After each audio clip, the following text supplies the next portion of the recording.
As the championship is finally coming to a close, it is quite a bit less predictable than I thought it was going to be. I swear, if the Dutch cock manages to somehow pull this off again, I'll dress up as Santa Claus, fly down to Monaco, and sing Christmas carols at the top of my lungs under Verstappen's bedroom window all the way to fucking Easter. That'll fucking teach him not to ruin an F1 season for me. 4 years in a fucking row. 4 years. What the fuck? But while all of that nonsense is going on, and I really do mean nonsense, like how in the world can you at such a crucial time in the championship manage to balls up such a fucking simple rule as... Never mind. While all of this was going on, there was another important development in the paddock. Another team, with as grand a stature as Red Bull's and McLaren's combined, was experiencing a season of a lifetime. No. Raise it a bit higher, mate. A bit higher. Higher, you dumb fuck. Okay. There you go. Yeah. The Ferrari gang. Now, I really wanted to name this video the worst season in the history of Formula 1, but then I remembered that Williams exist, and apart from this year's monumental effort from the Albono and the undervalued Chili con Carne, they usually experience the worst F1 season possible. Year after year after year, so really not comparable, mate. And then I thought I'd shorten it to Ferrari's worst season in the history of Formula 1. But then I looked back at 2020 and realized, compared to that, this year is a fucking home run for Freddie V, honestly. What the fuck even happened that year? So, yeah, it is not the worst year they've ever had, boo-hoo, but that has not stopped them from having an absolute fucking shocker this season. But how so? In a year where even Mercedes managed to finish in front of Red Bull in the Constructors, and they've got an insecure, overly emotional British pillock paired with a barely out-of-diapers teenager on their roster. All that while securing probably one of the most expensive, overpriced in my humble opinion, transfer in F1 history.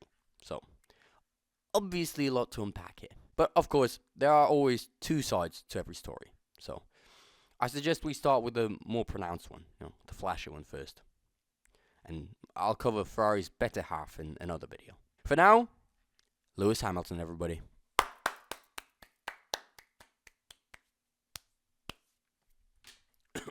Yeah. Toto, you dodged a fucking bullet with this one, mate. Not gonna lie. Really fucking did, didn't you?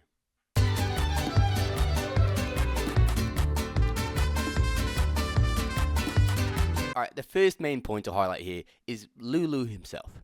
Let's be honest, he's not the most... Oh, I gotta close this. 1 second. Way too echoey in here. I'm putting up, the soundproof barrier, so there's less echo right now. In reality, I'm just closing my curtain in my fucking one-bedroom apartment. Yeah. Production quality. It's miles better, isn't it? Fucking great. Let's be honest, he's not the most consistent of drivers, is he? And while he does have an absolute impeccable history of 7 titles, he did largely perform well in the Merc when the car was at the front of the pack. I mean, leading a race is probably second nature to Lewis at this point in his career. But following and really battling and scrapping for points really isn't, is it? And so this variability, both in the car's qualifying and race pace, also impacts Hammy directly. I mean, when he's doing shit in the race, he's doing very shit mentally as well. He, as they say, wears his heart on his sleeve, along with another 23 scribbles and emotional quotes. But, that's fashion, Sure. So, during the races, whenever he's put in these uncomfortable positions, let's just say, he does not really prosper as, for example, Verstappen does. He's an emotional lad, and unless you give him a proper fucking pep talk, tickle him in the right places and say the magic words... And it's hammer time. We've got a planner here showing possible P3. So I reckon we could do this, bud. So it really clicked for me in that moment. Bono was a fucking master at that, eh? He falls out of it, mentally, and usually doesn't do terribly well. But honestly, in some ways, it is also quite understandable. I wouldn't be too excited if I had to dump my reliable German wife of many years for a hot Italian damsel. I mean, I would be extremely fucking excited, but along with it would come all of the headaches of managing her mood swings, crazy family, her needs for a new designer handbag every other day. I mean, it is a lot to handle. And Louis, he's just not used to it. Charlie is fucking used to it for sure, though. The Ferrari car is on several levels different to the Mercedes Lewis was so used to driving over the past 12 fucking years. Oh, holy shit. I mean, no wonder the lad's struggling to keep the car on the road. If I drove any car for 12 calendar years straight, and now all of a sudden I had to step into another car, especially one produced by some gesturing, half-drunk, half-day working Italians.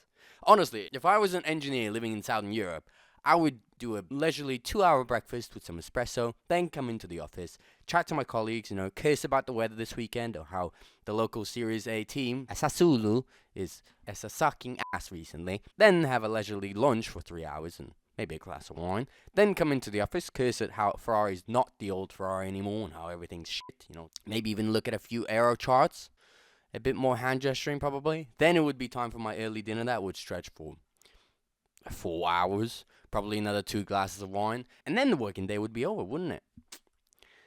Sounds like a solid fucking schedule to me. Count me the fuck in, mate. But importantly, that's a stark contrast to the German engineering Louis has been used to. So no wonder it's taken him ages to get acclimated in the Scuderia. I mean, I haven't sat in it, but from what I gathered from his interviews, the car is vastly different in handling. Very snappy on some tracks, while quite understeery in others. And in general, Ferrari's main advantage always has been its top speed, whereas the Mercedes was usually a fucking bullet train on rails when it was going around fast corners.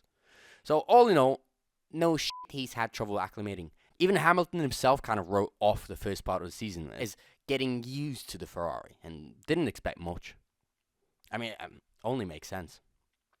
That's all dandy and all, but it really seems like he hasn't been able to get out of those training wheels since preseason testing. I mean, if we can characterize the relationship between Lewis and his new team based on some of the public discourse that we've seen, I would use words like shocking, toxic, and, to put it mildly, maybe fucking horrific. Like, honestly, if the majority of the team radio highlights that come through during GPs involves you screaming at the engineer mid-race for any minor inconvenience you may, experience, the relationship will be fucking shaky at best. Now, as much as I want to be fair here and not hate on Hammy too much, not his biggest fan, as you can probably fucking see, I really don't like the way he behaves on track usually. Maybe putting it a bit mildly. This is not good teamwork, that's all I'm going to say. How are people ahead of Charles? I'm just burning up my tyres behind him. Understood. You want me to just sit here, salt the whole race? Can I come back to you? In China, I got out of the way when you're on a different strategy. Understood. We swapped the cars. Have a tea break while you're at it. But that's fine. I mean, all of the lads are fucking hotheads when they're on the track.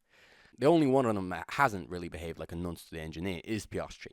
But that's just because the boy bottles up his emotions more than the Wyoming coal miner growing up in the 1920s. Besides him, these lads in the pit lane are used to getting abused every other lap by their overpaid brat racists. Racists, of course. I mean, racists as well, sure. But the magical thing about Hamilton's new racing outfit is that his counterparts are not any better, are they? In fact, they can actually be a lot worse at this communication thing than he is.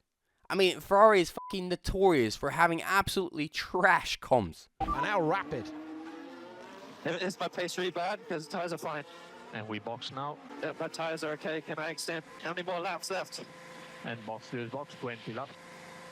I don't want to stop. 20 laps left. Box. So I think someone might need to tell Ferrari at some point. They're all fucking fired. Yeah, I couldn't agree more, mate. And the combination of these two worlds makes it a fucking problem, to say the least. And this is just the engineers. What about the rest of the team? Like the strategy team? Don't get me fucking started on that fucking set of knobheads. They deserve a separate Netflix comedy special. One for every fucking Grand Prix in the calendar. Then we have the leadership. And now even the fucking owners? I mean, come on. When the owner of the team, the chairman of what is one of the biggest corporations that are present in the sport, goes on record and says that these two idiots we've hired talk too much, and considering how big of a shithole we're in, should focus on the racing instead. That's just mental, honestly. If the chairman of the board says that publicly, what the fuck do you think is ensuing in the day-to-day strategy meetings at the Scuderia? Okay, Lewis, I feel like you were not really nice to the team in the post-race interview, and we're talking down the almighty brand that is Ferrari on the team radio. Yeah, sure, mate. I just don't think it's fair that I have to drive the shitbox of a car day in and day out, and I can't express my frustration to my amazing, fantastic, and lovely fans that come to see me every... Yeah, but still, you should be more mindful of what you say. We have built this amazing car for you. Amazing! It's a fucking piece of Italian garbage made out of leftover cardboard pizza boxes. Don't you dare say that about the almighty Scuderia. You take it back. No, I won't. I meant it when I said it. Take it back. No, I won't. Take it back. Take it back. No, I won't. You take it back, you stupid British guy. No, you should apologize to the Majesty, Sir Lewis Hamilton, for questioning my opinion. Guys. I just got engaged. Yeah. At least this is what I imagine it to look like. I've nailed the accents at least. Now, considering all of that, it is no wonder we've landed ourselves in this predicament. I mean, let's be clear here. There is no one person to fault here. Yeah, Lewis is inconsistent. Yes, he is emotional. Yes, his chemistry is not the best with the team. Yes, he is a 7-time world champion, almost 100 points behind a championless cutie, and it really makes me question how much of that great championship tally was won purely on car difference alone. But let's not go there, as I said. I'm keeping things objective today. At least trying to. It's not really just his fault. Plenty of other geezers have put their hand into delivering the absolute abysmal season result we have. From the nubbins back at the factory, seemingly unable to pump out any upgrades worthy of even the top 4 team, Freddie certainly hasn't done much good to the team. He was almost fucking impeached, if I remember correctly. I mean, how could you vote against this absolute cutie? And then even the fucking owner himself went out to unfoundedly blast the team in public. Certainly won't help sell any sponsorship deals, I'll tell you that much. And if you can't sell sponsors, you take in less money. Less money in, less lucrative it seems for Ferrari. Less lucrative it seems for the owner, less money and effort they'll invest. Less money invested, even shit in car, even more toxic comments from Hamilton, and round we go. I think you get my point. So in some ways, considering the situation they found themselves in, this was almost expected. Hamilton was not going to have a stellar season this year. Nobody thought he would. This is, after all, only the first step in a multi-year journey at the Scarlet Car. Now, with how shite the performance has been and all the rumours of an early exit imminent for Louis, the question lies whether or not he'll even make it to have an opportunity to get used to the car and the outfit as a whole. I guess we shall see. It really doesn't give me a lot of hope now. Yeah. I didn't want to end on a sad note. Fuck. Well, it can only go up from here. Right? Ah, shit.